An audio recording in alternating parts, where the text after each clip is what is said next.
Indian history 10,000 bits part 44 గుప్తుల అనంతర యుగం.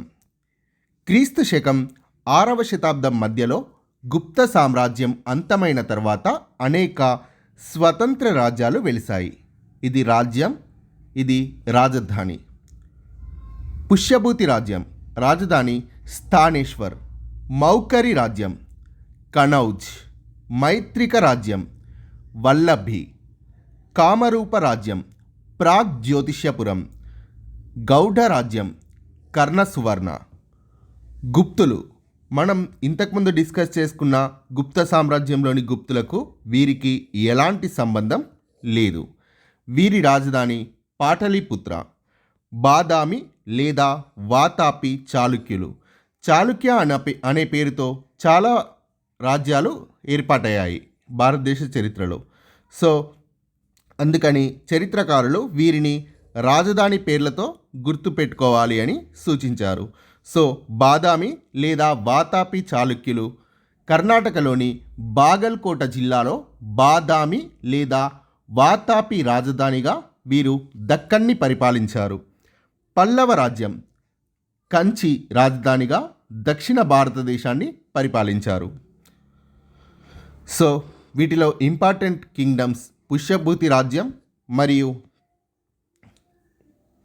పల్లవ రాజ్యం, బాదామి లేదా వాతాపి చాళుక్యుల గురించి చూద్దాం. పుష్యభూతి రాజ్యం లేదా వర్ధన వంశం. పుష్యభూతి రాజ్యం యొక్క మూల పురుషుడు ఆదిత్యవర్ధనుడు, స్థాపకుడు పుష్యభూతి. ఈ వంశంలో గొప్పవాడు హర్షవర్ధనుడు. రాజధాని స్థానేశ్వర్ మరియు కనౌజ్. రాజభాష సంస్కృతం. ప్రాకృతం కూడా మాట్లాడేవారు. రాజభాష సంస్కృతం. ప్రధాన వృత్తి వ్యవసాయం. మహారాజా పుష్యభూతి. పుష్యభూతి వంశస్థాపకుడు మహారాజా పుష్యభూతి. మహారాజా అనే పదం సామంతుడు అనే అర్థాన్ని ఇస్తుంది. పుష్యభూతి గుప్తులకు సామంతుడిగా పరిపాలించాడు. ప్రభాకర వర్ధనుడు. గుప్తుల నుండి స్వతంత్రాన్ని ప్రకటించుకున్న పుష్యభూతి రాజు ప్రభాకర వర్ధనుడు. ప్రభాకర వర్ధనుడు తీసుకున్న బిరుదు మహారాజాధిరాజ, అంటే స్వతంత్రుడు అనే అర్థాన్ని ఇస్తుంది. ప్రభాకర వర్ధనుడి మరొక బిరుదు హుణహరిణ కేసరి. ఇతడు అనేకసార్లు హుణులతో పోరాడి హుణులు అనే జింకలకు సింహం వంటి వాడుగా ప్రసిద్ధి పొందాడని బాణుడు తాను రచించిన హర్ష చరిత్రలో తెలియజేశాడు. ప్రభాకర వర్ధనుడి కుమారులు రాజ్యవర్ధనుడు, హర్షవర్ధనుడు మరియు కుమార్తె రాజ్యశ్రీ.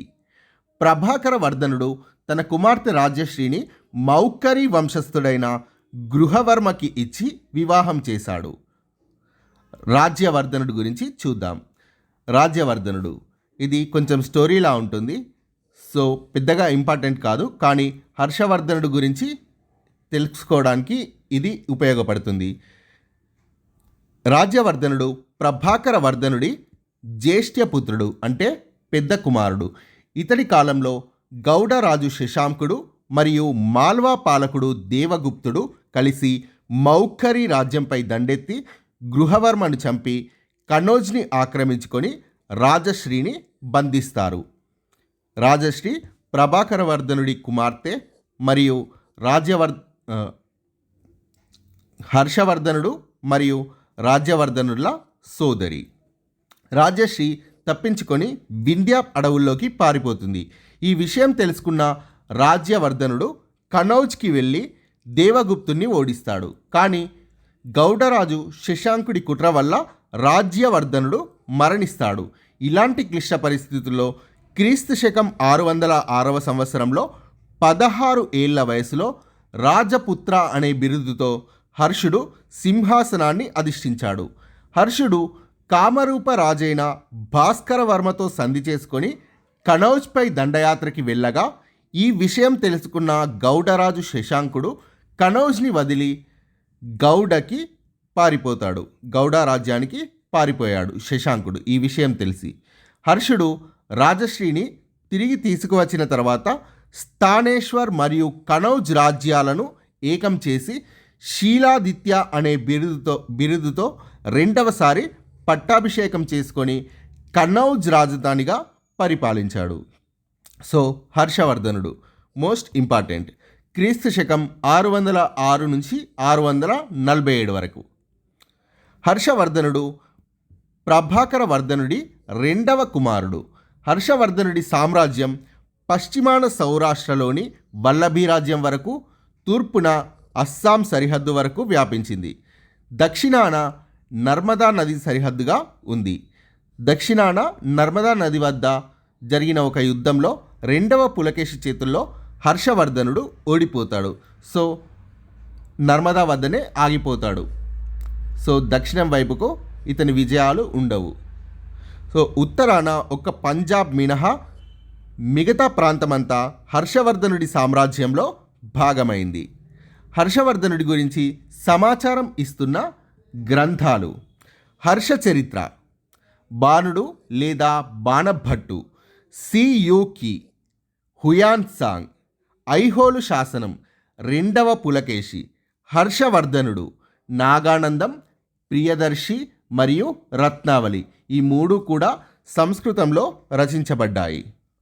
హర్షవర్ధనుడు తన అన్న మరణానంతరం కేవలం 16 సంవత్సరాల వయసులోనే సింహాసనాన్ని అధిష్ఠించాడు. గౌడ శశాంకుడి సైన్యాన్ని తరిమివేసి కనౌజ్ని ఆక్రమించుకున్నాడు.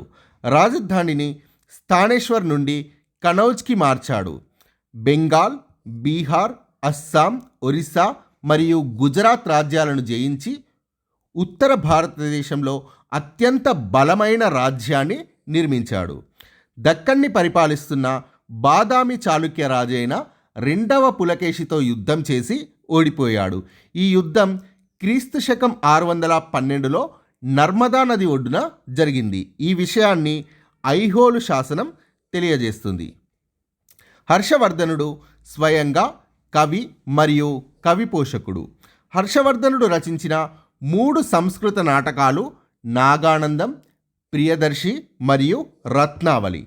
హర్షవర్ధనుడి ఆస్థాన కవి బాణుడు రచించిన కావ్యాలు హర్షచరిత, పార్వతీ పరిణయం మరియు కాదంబరి. హర్షుడు పేదలకు వైద్యశాలలు మరియు ధర్మశాలలను నిర్మించాడు. ప్రతి 5 సంవత్సరాలకు ఒకసారి ప్రయాగ అంటే అలహాబాద్లో మహామోక్ష పరిషత్ అనే దాన ధర్మ కార్యక్రమాన్ని నిర్వహించేవాడు. దీన్నే ప్రయాగ పరిషత్ అని కూడా అంటారు. దీనికి గల మరొక పేరు సర్వస్వ దాన కార్యక్రమం.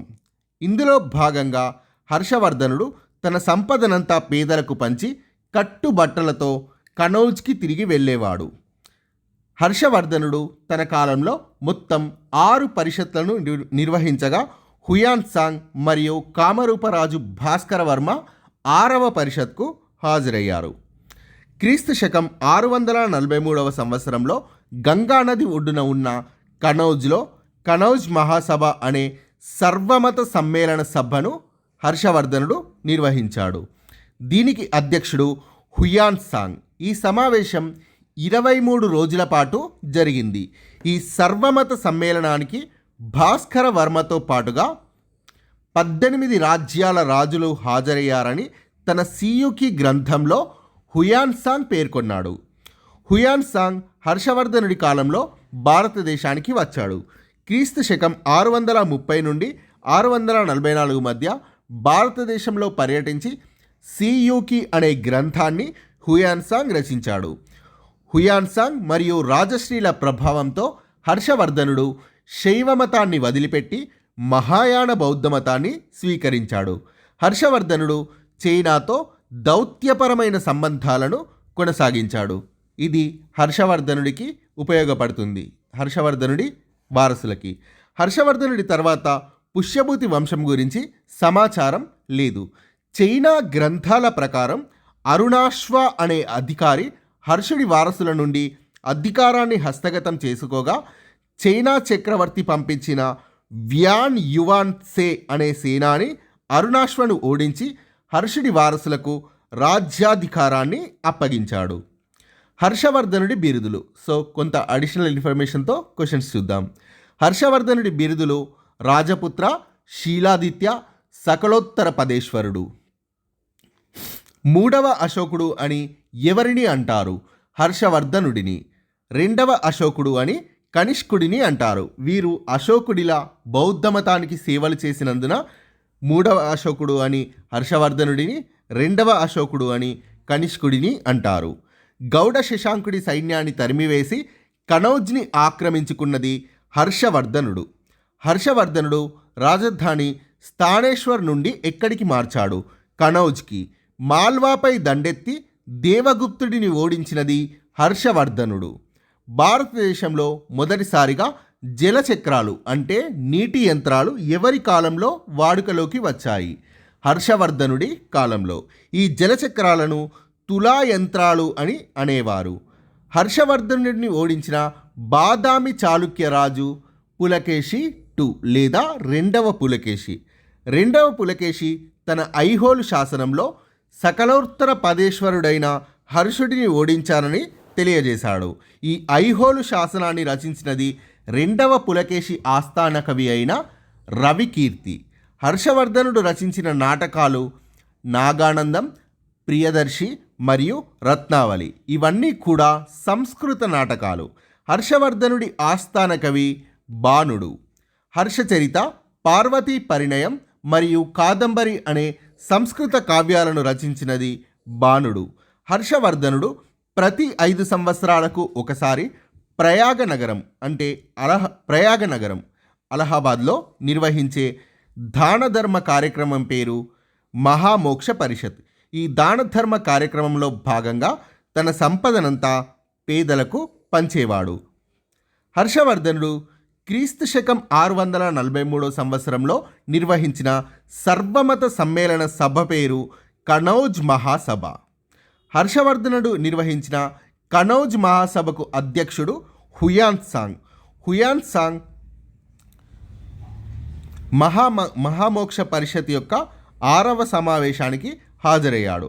కానీ ఇక్కడ కనౌజ్ మహాసభకి అధ్యక్షుడు. సో కన్ఫ్యూజ్ కావద్దు. హర్షవర్ధనుడు కనౌజ్లో ఒక గొప్ప విహారాన్ని నిర్మించాడని, అందులో బంగారంతో చేసిన నిలువెత్తు బుద్ధ విగ్రహాన్ని ప్రతిష్ఠించినట్లు తెలిపినది హుయాన్ సాంగ్. హర్షవర్ధనుడి కాలంలో భారతదేశాన్ని సందర్శించిన చైనా యాత్రికుడు హుయాన్ సాంగ్. హుయాన్ సాంగ్ రెండవ పులకేశి ఆస్థానాన్ని మరియు మొదటి నరసింహవర్మ ఆస్థానాన్ని కూడా సందర్శించాడు. హుయాన్ సాంగ్ బిరుదులు యాత్రికులలో రారాజు, రెండవ శాక్యముని మరియు తాత్విక చక్రవర్తి అనేవి హుయాన్ సాంగ్ బిరుదులు. యాత్రికులలో రారాజు అంటే ప్రిన్సెస్ ఆఫ్ పిల్గ్రిమ్స్ ఇంగ్లీష్లో. భారతదేశాన్ని సందర్శించిన చైనా యాత్రికులు మరియు బౌద్ధ సన్యాసులు. మొదటి చైనా యాత్రికుడు ఫాహియాన్. ఇతడు రెండవ చంద్రగుప్తుడి కాలంలో భారతదేశాన్ని సందర్శించాడు. గుప్తుల్లో రెండవ చంద్రగుప్తుడి కాలంలో. రెండవ చైనా యాత్రికుడు హుయాన్ సాంగ్. ఇతడు హర్షవర్ధనుడి కాలంలో భారతదేశాన్ని సందర్శించాడు. భారతదేశాన్ని సందర్శించిన మొదటి విదేశీ రాయబారి మెగస్తనీస్. మెగస్తనీస్ని భారతదేశ చరిత్ర పితామహుడు అని అంటారు. హుయాన్ సాంగ్ రచించిన గ్రంథం సియూకి. సియూకి గ్రంథానికి మరొక పేరు Buddhist records of western world. తెలుగులో పశ్చిమ ప్రపంచ ప్రతులు అని అంటారు.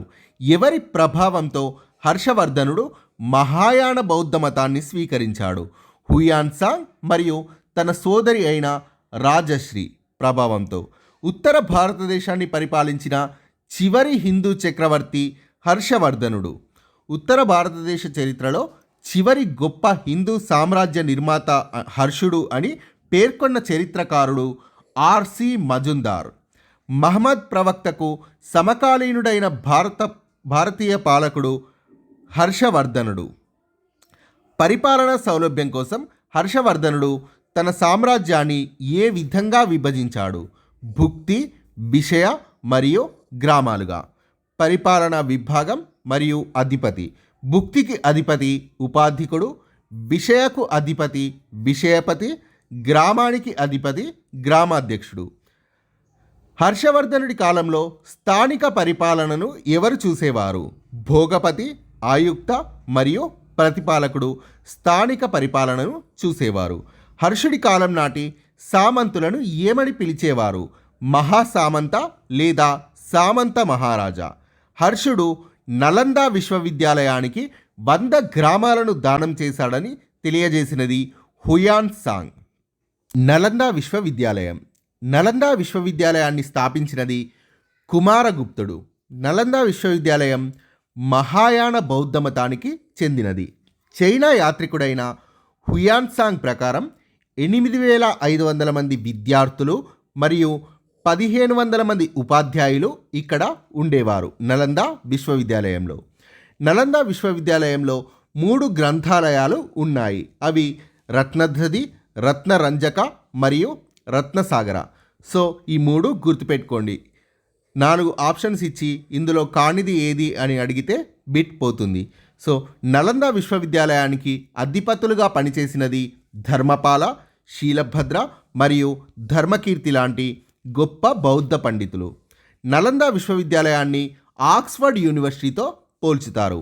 నలంద విశ్వవిద్యాలయంలో ప్రారంభంలో మహాయాన బౌద్ధ శాస్త్రానికి సంబంధించిన తత్వశాస్త్రం మాత్రమే బోధించేవారు. కాలక్రమంలో వేదాలు, తర్కం, వ్యాకరణం, వైద్యం మరియు యోగా శాస్త్రాలను కూడా బోధించారు. ఈ విశ్వవిద్యాలయంలో సంస్కృతంను నేర్చుకున్న చైనా యాత్రికులు హుయాన్ సాంగ్ మరియు ఇత్సింగ్. క్రీస్తు శకం 12వ శతాబ్దంలో తురుష్కుల దాడి వల్ల నలంద విశ్వవిద్యాలయం అంతమైంది. సో 12వ శతాబ్దంలో మళ్ళీ చూద్దాం ఈ టాపిక్. హర్షుడి కాలం నాటికి ప్రసిద్ధి చెందిన హీనయాన విశ్వవిద్యాలయం వల్లభి విశ్వవిద్యాలయం. వల్లభి విశ్వవిద్యాలయంను స్థాపించినది సౌరాష్ట్రని పాలించిన మైత్రిక వంశస్థులు. వల్లభి విశ్వవిద్యాలయం అరబ్బుల దాడిలో ధ్వంసమైంది. సో ఇది హీనయాన విశ్వవిద్యాలయం అని గుర్తుపెట్టుకోండి, వల్లభి విశ్వవిద్యాలయం. హుయాన్ సాంగ్ గురించి చూద్దాం. హుయాన్ సాంగ్ క్రీస్తు శకం 630 నుంచి 644 మధ్య భారతదేశంలో ఉన్నాడు. హుయాన్ సాంగ్ భారత పర్యటనకు కారణం బౌద్ధమత అధికారిక రాతప్రతులను సంపాదించడం మరియు ప్రముఖ బౌద్ధమత పవిత్ర స్థలాలను సందర్శించడం. హుయాన్ సాంగ్ భారతదేశంలో 14 సంవత్సరాల పాటు ఉన్నాడు. భారతదేశంలో లభించిన బౌద్ధమత ఆధారాలను అన్నింటినీ తన దేశానికి తీసుకెళ్ళి తన మాతృభాష చైనాలోకి తర్జుమా చేశాడు. హుయాన్స్ అంటే ట్రాన్స్లేట్ చేశాడు. హుయాన్ సాంగ్ తన వర్ణనల్లో ఆ కాలం నాటి భారతదేశ సాంఘిక, రాజకీయ, ఆర్థిక మరియు మతపరమైన విషయాలను స్పష్టంగా తెలియజేశాడు. హుయాన్ సాంగ్ హర్షవర్ధనుడి కాలంలో భారతదేశాన్ని సందర్శించాడు. హుయాన్ సాంగ్ హర్షుడి సామ్రాజ్యాన్ని ఎంతో సుసంపన్నమైందిగా అభివర్ణించాడు. వర్తకం ఉన్నత స్థితిలో ఉండేదని, ప్రజలు సంతోషంగా జీవించారని హుయాన్ సాంగ్ తెలియజేశాడు. హర్షుడి రాజ్యంలో అద్భుతంగా నిర్వహించబడిన వర్తక శ్రేణుల గురించి, కళాకారులు, చేతివృత్తుల వారి గురించి హుయాన్ సాంగ్ తన రచనల ద్వారా తెలియజేశాడు. బంగారం, వెండి దంతాలతో చేసిన బుద్ధుడి విగ్రహాలను భారతదేశం నుండి చైనాకు తీసుకెళ్లినట్లు తన రచనల్లో హుయాన్ సాంగ్ తెలిపాడు. సో హుయాన్ సాంగ్ రచించిన సియూకి గ్రంథం ఇస్తున్న సమాచారం. ఈ గ్రంథాన్ని రచించినది హుయాన్ సాంగ్. వారసత్వంగా వచ్చే 4 వర్ణాల అంటే చాతుర్వర్ణ వ్యవస్థ ఉండేదని, దానితో పాటు అనేక ఉపకులాలు కూడా ఉండేవని సియూకి గ్రంథం తెలియజేస్తుంది. సతీ సహగమనం ఆచారం అమల్లో ఉండేదని ఈ గ్రంథం తెలియజేస్తుంది. నేర చట్టాలు, శిక్షలు తీవ్రంగా ఉండేవని సియూకి గ్రంథం తెలియజేస్తుంది. అలహాబాద్లో ప్రతి 5 సంవత్సరాలకు ఒకసారి జరిగే సమావేశాల్లో హర్షుడు బుద్ధుడిని, శివుడిని మరియు సూర్యుడి ప్రతిమలను పూజించేవాడని సియూకి గ్రంథం తెలియజేస్తుంది. హర్షవర్ధనుడి కాలంలో రచించబడ్డ ఇతర రచనలు భర్తృహరి సుభాషిత శతకంను మరియు మయూరుడు సూర్యాష్టకంను రచించారు. క్రీస్తు శకం 8వ శతాబ్దం ప్రారంభంలో కనౌజ్ని పరిపాలించిన చివరి గొప్ప రాజు ఎవరు? యశోవర్మ. యశోవర్మ రచించిన సంస్కృత నాటకం రామాభ్యుదయం. యశోవర్మ ఆస్థానంలో ఇద్దరు పండితులు ఉండేవారు. సో ఆ ఇద్దరు పండితులు భవభూతి మరియు వాక్పతి. భవభూతి రచనలు మాలతీ మాధవం, మహావీర చరిత్ర మరియు ఉత్తర రామ చరిత్ర అనే సంస్కృత కావ్యాలను భవభూతి రచించాడు. వాక్పతి ప్రాకృతంలో గౌడవాహో అనే కావ్యాన్ని రచించాడు. ఇందులో యశోవర్మ గౌడ రాజ్యాన్ని జయించినట్లుగా తెలియజేశాడు. Thank you friends. Please subscribe this channel.